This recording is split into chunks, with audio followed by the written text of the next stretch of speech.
It's Saturday, March 21st. New York State has about 8,000 cases of COVID-19. The stock market has plummeted. 1 in 5 Americans has been ordered indoors. The IRS has given us 3 extra months to file our taxes, penalty-free. In 2 weeks' time, we've gone from normal to anything but. Welcome to an extra edition of Catskills. No theme music, no ads. 5 interviews, by phone, addressing the impact of coronavirus here in our region and our state. First up, Lissa Harris, updating us daily for the River Newsroom, a regional publication taking the lead on the local impact. Then we'll hear from Rachel, a recent college grad with ties to the area, whose family is battling COVID-19 in downstate New York. After that, a chat with Lisa Berger, director of the Ulster County Office of Economic Development. Then we speak with the local restaurant owner to see how he's adapting hour by hour. And finally, we check in with Onteora School Superintendent Victoria McLaren on the fate of the school year and considerations for our kids. Nearly 9 years ago, Lissa Harris kept the Catskills in the know as Hurricane Irene wreaked havoc through our communities. Today, she's reporting around the clock for the River Newsroom. You caught me at a decent time. My 6 to 10 p.m. has been frantic, and the rest of the day kind of ramps up to it. So, yeah, I would imagine. So tell me a little bit about your publication, first of all, how to log on to it, and how you've switched gears to cover COVID-19. Sure. Well, I'm working for the River Newsroom as a freelancer. I've been writing for them for a while, but we're kind of switching gears over there pretty fast. Mostly what the River has done up to now has been features, long, in-depth stories, and also some just aggregation of interesting issues in the region that connect to national issues. And I don't think you can find a better description of a regional issue that connects to a national issue than COVID-19 in the Hudson Valley right now. So it's not really my publication. They called me last Wednesday on the strength of the work that I and my wife had done for our own website, the Watershed Post, back in the Irene floods in 2011. So we're not running the Watershed Post anymore, but we did a lot of disaster coverage on a very shoestring operation, and we learned a lot about how to do breaking news disaster coverage in our region then. So, the River was looking at that, and they thought, this is an opportunity for us to do something really useful here, and they called me, and I said, of course. I remember your Irene coverage well, and so it came as no surprise that you'd be covering this as well as you are for us now. Thanks for the compliment. Yeah. Tell me the website real quick. Sure. It's therivernewsroom.com. Where are you based? Where are you writing from? My house, like everyone else, in Margaretville, in Delaware County. And I know things are changing by the hour, but can you give us a bird's eye view of where we stand here in the region and New York as a whole? Things are moving really, really fast. And so it's hard even to say, X and such has happened or is happening, because even the web is tough to keep pace with the dizzying pace of the news that's coming out about not just about COVID-19 and what we know about it and what we know about it medically and epidemiologically, but also in terms of its effects on policy and the decisions that state and local governments are making, which are just coming down incredibly fast. And this is one of the reasons why I decided pretty early on not to try to do the kind of live blog that we did for Irene and the Watershed Post. It's just, the information is so conflicting and so fast moving that I think the daily roundup at the end of the day, when most of the news that is going to come out during the day has come out, and you can kind of go through and say, all right, well, this is what happened today from the state, and this is how all of the county governments are reacting to that news and to the news about how many cases are within their borders. And, here's some other interesting stuff that you might want to know. So, it's not all government news. We've been trying to keep up with what's going on in the business community and other interesting local snippets, but it is such a fire hose. What should we all be doing or not doing as per the latest New York State or CDC guidelines? Well, the guidelines for individuals have been, not as quick to change as the rest of it. And I think the overwhelming message here is that we all need to take social distancing very, very seriously, not just for ourselves, if whether or not we think we are at personal risk, but for the healthcare system, which we would like to be there for us if we get hurt or if we get sick in another way, because their projections are looking like if we don't take social distancing very seriously and possibly take other measures as well, including ramping up testing, that the hospitals are going to get overwhelmed. So it's not just vulnerable people that need, and elderly people and immunocompromised people that need to think about social distancing. It really is everyone. We live in a region that seems to have an abundance of resilient people, going back to Irene and other just kind of everyday life here in the Catskills can sometimes be a challenge during our long winters and such. Is that going to help us at all in an area also that lends itself to social distancing to begin with? I think in some ways, yes, and maybe in some ways, no. And, we'll have to see how it plays out. But I think that people are, pretty prepared to hunker down and amuse themselves and live off the food in the chest freezer if they have one. We certainly have more space than most of us anyway, than a lot of folks living in the city. And we have access to nature, which is frankly, a really good thing in these times. I think there also is probably a tendency among people who are very resilient and very capable to think that they're, immune to viruses. So I'm not sure that will help us. But so be resilient and be smart. Be resilient and be smart. We also have a very elderly population. The Catskills is a place where the demographics are graying, and our hospitals are already, Delaware County, where I live, has 3 hospitals. They're all critical access, meaning that they're small. They don't have a lot of beds. They are far from other hospitals, and there just isn't the same level of access to healthcare in rural America that there is in the cities. And so some of the things that are working for us, like great, distances between things and between people and more space, some of those things that are going to help us are also going to be a challenge for our healthcare system if it gets swamped.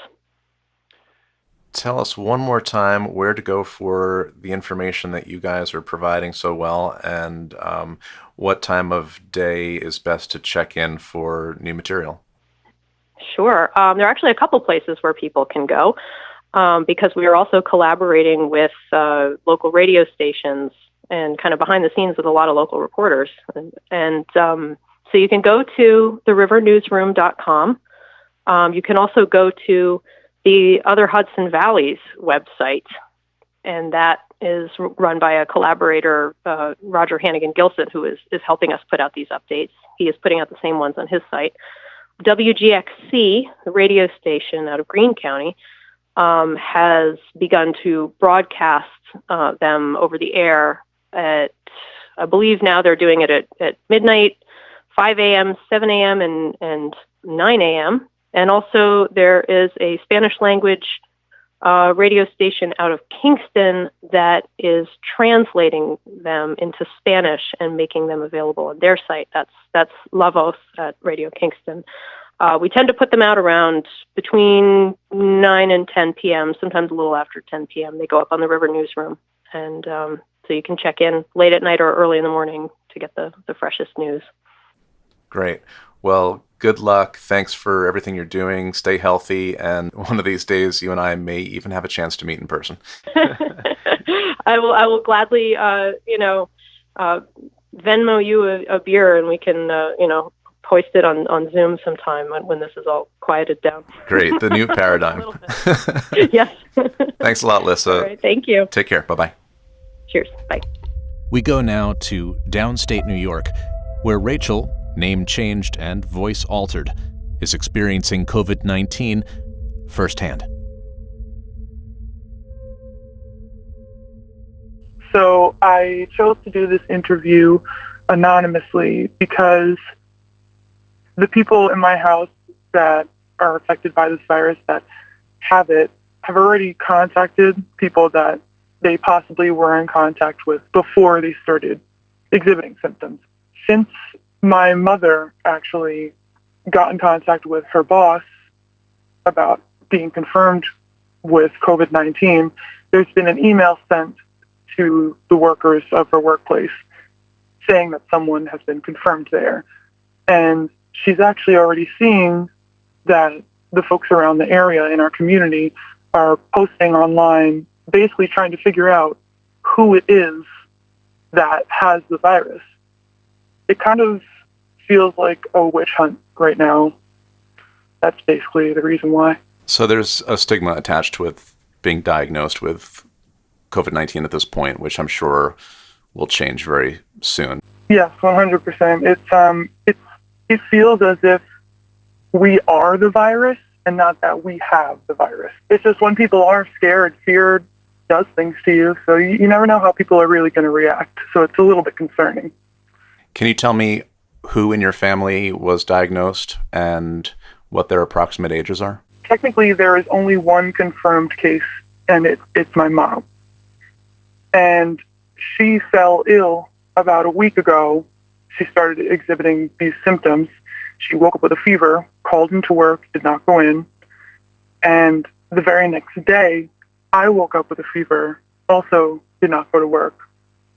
And since then, we both went to the doctor, our private doctor, actually the same day, and we both got diagnosed with bronchitis. And we were prescribed an antibiotic. We got that antibiotic, stayed home, and my mom wasn't feeling better after a few days of being on this antibiotic. I actually was slowly getting better, but she wasn't. So I'm glad that she decided to be overly cautious instead of not cautious enough, because she stayed home again. And I stayed home too with her because she wanted to get tested for COVID-19. She said she had a feeling that she has it. So I said, okay, I'll stay home too. At the same time, my father started exhibiting the same symptoms. The only thing that was missing for him is he did not have a fever, but he was coughing like crazy, definitely looked like he was hit by a truck, and said he felt that way too. So they both decided to go to the clinic and get tested. Once they came back, my mom informed me that only she was tested. The doctor refused to test my father only because he didn't have a fever. So it was up to their discretion to decide who gets tested and who doesn't. So 2 days later, we got the call that my mom was confirmed. It's like by assumption that my dad also has it, even though he was never tested. And once there's one confirmed case in the house, everyone in that same household is basically treated as if we all have it. I, by assumption, also had the virus because I had the same symptoms as my mom the day after she started having them. I'm, I think, fully recovered. I feel totally fine, and I recovered within 5 days. But my mom is still kind of struggling, and my dad is really not doing so well. They are both in their 50s, and I am in my early 20s. What kind of guidance did your parents get in terms of treating themselves at home? Stay home for 14 days, stay quarantined, which we have been. Drink lots of fluids, get lots of rest. Just like any other virus, there's really not much we can do other than basically ride it out and just try and treat the symptoms.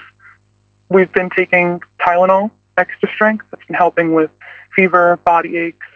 So I'm definitely concerned about my parents. I think my mom is doing a better job. She's progressing, but slowly. It's basically lingering with her.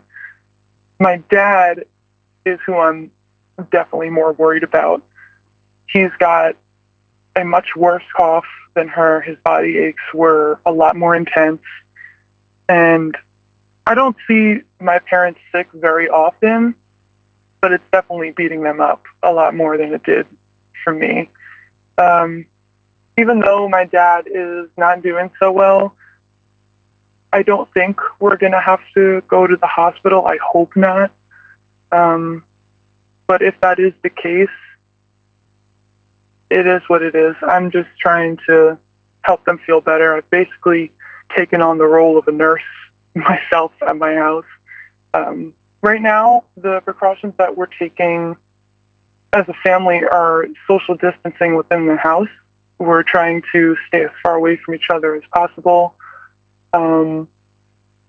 Sleeping in different rooms, different beds, using separate bathrooms. And I've been wiping down a lot of things. I've been cleaning every day, multiple times a day, with Clorox wipes, spraying Lysol, soap and water, washing my hands like crazy. My knuckles are very dry. Are all of your close friends and family aware that you're all affected by this? Yes. As soon as we got the news, we immediately called our family and close friends. Like I said, anyone that we possibly could have been in contact with before we started exhibiting symptoms, and also just people who want to know how we're doing. And we're very lucky to have so much love sent to us through our friends and our family. Everyone's been very helpful, offering to get us things at the store, food shopping, anything we need. So luckily, we're not 100% trapped. We have some help on the outside. Are you doing anything to keep your spirits up in terms of non-virus related activities at home? It's kind of difficult when you're stuck in your house. I mean, I could go in my front yard. I'm allowed to go for a drive in my vehicle and not leave my vehicle. I can go in my backyard. As long as I'm not interacting with anybody or contacting anybody physically, then I'm kind of fine. But when it comes to lifting my spirits up, I've just been watching shows that I enjoy, listening to music. I was actually planning on taking out some of my painting supplies today and doing something with that. I think the hardest part is finding motivation to exercise and how to do that. All right. Well, good luck to you and your family, Rachel. Thank you so much for taking the time to share your story. Of course. Thank you so much for interviewing me. I think it's really important to talk about. So thank you. All right. Get well. Back here in the Catskills, Ulster County's Office of Economic Development is doing what it can to support local businesses in a time of great uncertainty. Lisa Berger is director of the Ulster County Office of Economic Development.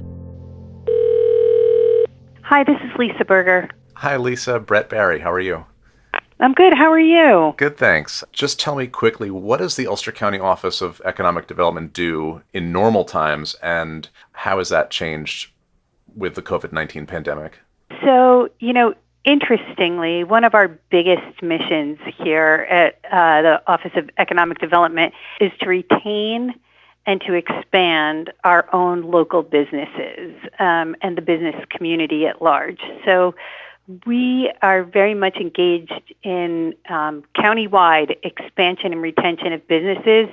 And what we're seeing in this crisis is, thank goodness, that's part of our core mission, because that's exactly what we're doing. And the other part of our business that we do that we've really had to let go entirely is attraction, trying to attract new businesses to the county, because we just don't have the bandwidth right now to be able to deliver to them the kinds of services and tools they need.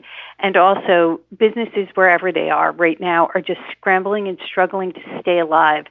So we're providing our business community with the vital information that they need right now, and trying to set up tools that will be able to help them move forward. What are some of those tools, or what types of resources are you making available to businesses?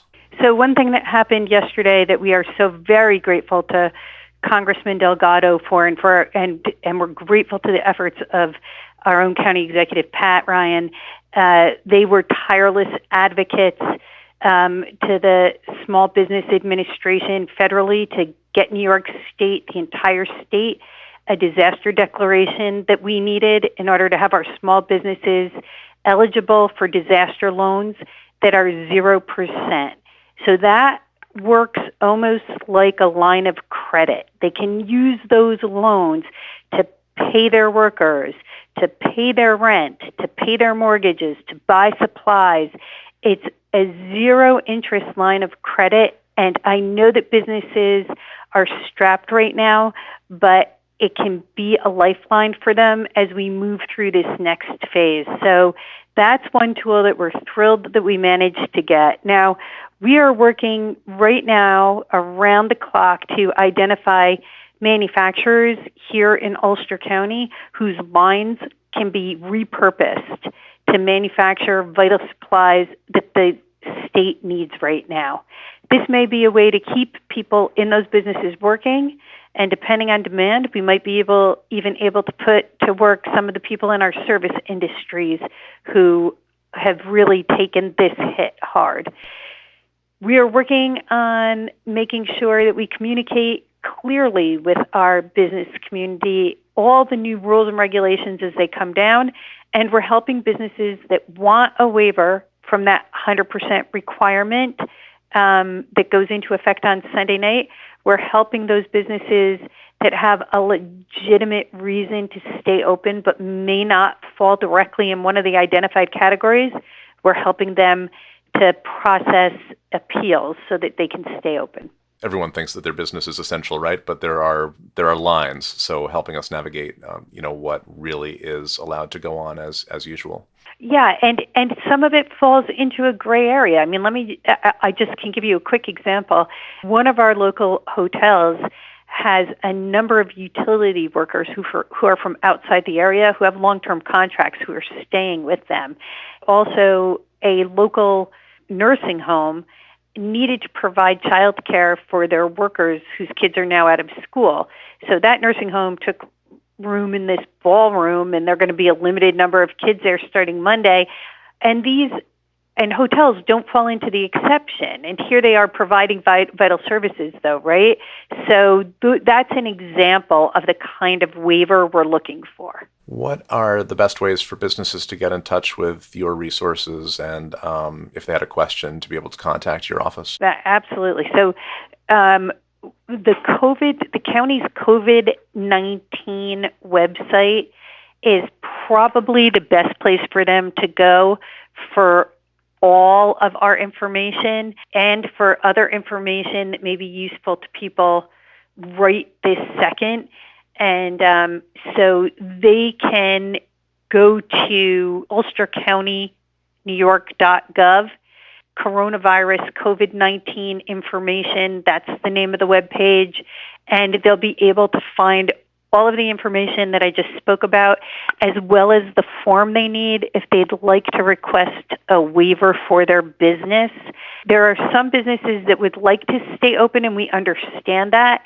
But if you can't make a really good case for staying open and people are just blanket putting in waivers, it's going to overwhelm the system. So we really want businesses to think long and hard about whether or not they really need this waiver before they put it in. What are some ways that our communities can continue to support each other? That's such a great question. And I will say that I've seen incredible acts of generosity in this 1 week and kindness from our business community and the community at large. So one way that you can help our business community is we're asking businesses to please think broadly about the companies and the small local mom and pops that they like and that they want to support and that they do support all the time. And if they have a website where you can purchase goods from them, go on that and purchase. If they've got a Facebook page, go there and ask them if they have gift cards or anything that you would be able to help purchase right now from them. We're asking people to think broadly, like about massages and yoga, things you know you're going to use down the line, things that might make good presents. This cash being given to our small businesses right now is very much like a loan and could make the difference between them staying open or not. Your favorite local bakeries, your favorite local restaurants, call them up and ask if they have curbside delivery, if they've got takeout. Or maybe what you do is call them up and say, can I get a tray of lasagna? And then you portion it out and freeze it. This is going to make a difference to these businesses. And you have to eat anyway. So we're asking people to be creative. We're asking people to think about all the goods and services that they know they're going to use later on down the line. And it may make the difference between them staying open or not staying open. Sounds like a good plan. Thank you so much, Lisa, for your time. I appreciate it. Thank you, and stay safe and healthy. Restaurants are still considered an essential business. People need to eat, but the business model is quickly changing. Mike Chiaffi is owner of the Phoenicia Diner in Phoenicia, New York, and Dixon in Woodstock. This thing is, I know, for a mess for everyone. So it's not just us. And because, we don't have a view of what's happening going forward, if I knew it was like 2 weeks with any other disaster, if the plumbing broke and, I just keep everybody on, we'd figure something out, we'd paint the walls, do something to kind of stay busy and employed. But I don't know how long this is going to take. So I had to literally act quickly to, kind of get people off the payroll. One, for us, so financially we can kind of stay afloat. And two, for them, so they can get to unemployment as soon as possible. As of today, the governor's ordered all non-essential businesses to keep their workers at home. Restaurants are a little different, but there's obviously different conditions. So how have your two restaurants adapted so far? First thing we did was reduce the, not just the workforce, but more importantly, we reduced the amount of people we were serving. So we cut our capacity in half almost immediately. And then shortly thereafter, we went to takeout only. So we went to 0 guests in the building. And we on Thursday, moved on to takeout only in both restaurants.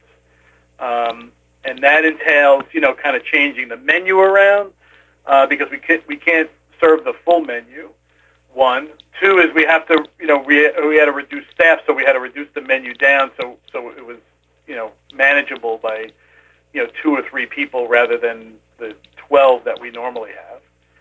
And 3, our revenue was down, immediately by more than half.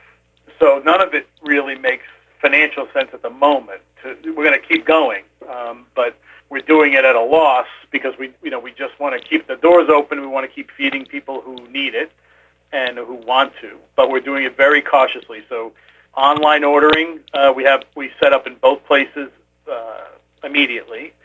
So payment, for the most part, 95% of payments are done online. So there's no transaction when you pick up the food, so you don't have to sign. You got to sign some stuff, but minimal touching of anything. And nobody comes in the building, so the takeout window at Dixon is utilized a lot earlier than we thought it would be. When we moved everything to the food truck at the diner, so the food's being produced in the kitchen, but the order is taken at the window at the food truck, and it's processed, and then and we hand you the food through that window. We clean a lot, to keep up with health standards, and we've just doubled and tripled those efforts, going forward. Considering this new announcement from the governor, does that change anything in terms of what you're allowed to do with the takeout from, say, 2 days ago? I was just looking into that today, and everything that we see right now tells us that restaurants are still included in that essential service. So we're not changing anything at the moment. In fact, we're trying to figure out ways of expanding the takeout to some people that are in need here in the community as well. What should customers know before they place an order? That it's all, we prefer everything to be done online for both from distancing standpoint standpoint, once the order is placed online, basically it's kind of automated from there. So that's the preference. I know some people, who don't have internet access or don't know that we have something online, they'll call in, which is fine too. And you can, make the payment here, but we prefer to happen on, remotely. And two, patience. Everybody in this industry, in this area that has a restaurant is adapting rapidly to what's happening. So, and when I say patience, I mean, we're figuring it out on an hour-by-hour basis. What's working, what's not working. The menu that we have for takeout, we're trying to modify on a daily basis to make it more streamlined, to utilize things that we have. Have you gotten any support or guidance from the town or the county, or are there other networks that you've found have been helpful? Yes, for sure. We were in on Pat Ryan, online meeting a couple of days ago. It feels like, I'm sure it was yesterday, but it feels like last week, but I think it was yesterday or the day before. And I'm going to try and get on to one tonight that Anthony Delgado is hosting. The Chamber of Commerce in Ulster has been very helpful. They've been, posting constantly and updating who's doing takeout and promoting that. The town here in Shandaken has been amazing. Joyce Grant specifically, every time that we post something, she posts it to the town Facebook page, so that word messaging gets out, about our hours, takeout, menu, and she's been doing that with everybody. They've just been great and supportive. And the same thing in Woodstock. We've been, like I said, everybody who's been arriving there for takeout has been, really supportive. Everybody has been throwing in to see, what they can do. And part of the issue is I'm not quite sure what we need at the moment. And I know that sounds crazy, but, I certainly need business, but we can't, that's not really plausible because there are not people coming out or allowed to come out, which I agree with. I mean, we're just trying to figure out what we need, and once we get there, we'll start to message that out as well. How long do you think this latest business model can last? That is a great question. I think right now we're looking at a 2-week window. So our horizon is so short that my answer is I'm going to reevaluate this through the weekend and see what transpires in terms of how busy the takeout is and who's arriving and the timing of all that. And I think by Sunday we'll adjust, and then by the following weekend kind of have a much more definitive answer on going forward how we're going to kind of adapt to it. So I would say I got a 2-week window right now to kind of figure out what we need to kind of adapt to continue past the 2-week point. And then once this all kind of lifts, hopefully, how quickly do you think you can get back to a normal schedule and getting all your staff back and up and running again? I think that's an important question that I can answer pretty much immediately. When we had the layoff, we did it as quickly as possible, but also we have a really amazing staff that I believe will all be back when we flip the switch again. I think the deeper question is what happens, what's the paradigm we're going to go into once we reopen.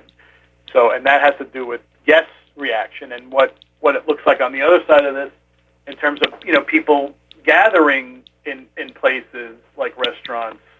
So we'll be ready. I have no doubt we're going to be. In fact, we're going to be chomping at the bit to ramp back up to where we should be. In fact, I think we'll probably ramp up past where we would normally be because there'll be certainly some pent up demand. And I'm not just talking about the diner. I believe that for the whole county. What are your revised hours now at the two places? So at the diner right now we're 9 to 3. And again, this is all floating right now. We may extend it over the weekend, but we're not sure what the demand's going to be, so we don't want to make any moves right now to modify it. At Dixon, we added an hour, so right now at Dixon, we're from 12 to 6. All right, well, thanks a lot, Mike. If we're still allowed to leave our house in the next few days, we'll definitely come by and pick up some food, so good luck. And we're rooting for you. Yeah, same here. You guys stay safe and healthy. Hello, you have reached the Onteora Central School District. As per the directive of the Ulster County Executive and the Ulster County Commissioner of Health, all schools in Ulster County are closed for 2 weeks. The Onteora Central School District encompasses nearly 300 square miles, serving 45,000 residents in the heart of the Central Catskills. Victoria McLaren is the superintendent. Okay, so as of this moment, what is the prediction for students coming back to class in person? As of this moment, according to the governor of New York, the prediction is in less than 2 weeks, April 2nd, students will be back in school. I personally don't necessarily believe that that's going to be our reality. And until kids are back in school, what provisions have been made for learning at home? So our staff, our administrators, our teachers are all working on coming up with all of the best ways to serve our students. We're trying to gather information related to how many of our students have access to a device and internet access so that we can structure their supports and their resources appropriately. There's a lot of work going on behind the scenes, but I don't think we're ready to roll anything out quite yet. Thankfully, we are still technically on spring break, and I think we're going to be positioned well. Spring break will lead right into some unused snow days, which also helps, and then into online learning from there? Correct. And then what are the differences between students who are in elementary versus middle and high school in terms of how they're going to receive the information that they need? I think there's going to be a few different modalities, and it's going to also have to depend upon students' individual needs as well as we know in our area, access to technology and actual internet or cell service. So we're going to have to be really creative because everything is not equal in our geographic region, unfortunately. And speaking of which, there's a program now that I see the district is offering in terms of food delivery. Can you talk a little bit about that? Sure. One of the really important things for school districts is ensuring that kids get good, nutritious meals, and that's one of the benefits of having kids in school. And so in order to try and accommodate for the loss of that service, we have created a program. Our school lunch manager did an amazing job, and our transportation director and her staff have done an amazing job, and they've created a program through which we can deliver in 2 different deliveries in 1 week, enough breakfast and lunch to carry each student that is signed up for this program through the week. So we've had 1 successful delivery this week. We're looking to have 2 next week. Our only concern right now is that the next delivery is supposed to be on Monday, and there's a potential snow event. So we're staying on top of that, and more information will be coming. What are some of the biggest concerns that parents have right now? What are the messages that you're getting to respond to? I think a lot of the concerns have to do with the uncertainty and dealing with having children at home long term and really wanting the best for the children and the best instructional outcomes for this year. I have been reached out to by some parents of secondary kids, and they've asked us to really reinforce to kids that the idea behind this closure is social distancing. And I know that it's so hard for our young people to go from being an integral part of their friend circle to being isolated. And so their natural instinct is to try and get together with their friends. And I know a number of parents have reached out and asked us to reinforce the idea that that's really just not in anyone's best interest right now. Right. You take the blame for my kid not being able to hang out with their friend. A lot easier for the parent. Well, I just think it's hard. You know, teenagers are social beings, and different times of your life, things have different priorities, and that's really a priority for our young people. And I don't blame parents for wanting a little backup. I think it's got to be a really hard conversation to have, especially when you're feeling like this could go on, and kids are beginning to feel disconnected. And so we're also trying to put together some ways to help support people in the social emotional realm. And I'm not sure what that's going to look like, but I think it's really important to reinforce with adults and children that this is a very stressful time, and you can't let go of taking care of yourself and your family. And it's easy to get caught up in the stress and that sort of frantic mentality that can be out there in society. But I think it's really important that we all take a deep breath and enjoy our time with our families and focus on some self-care. And if parents or students have questions, what's the best way to keep in touch with the district? Is that a web page, or where are you posting updates? We are posting updates on our webpage. We actually just reorganized the page today because we have been posting so many updates that it started to get a little confusing and overwhelming, actually.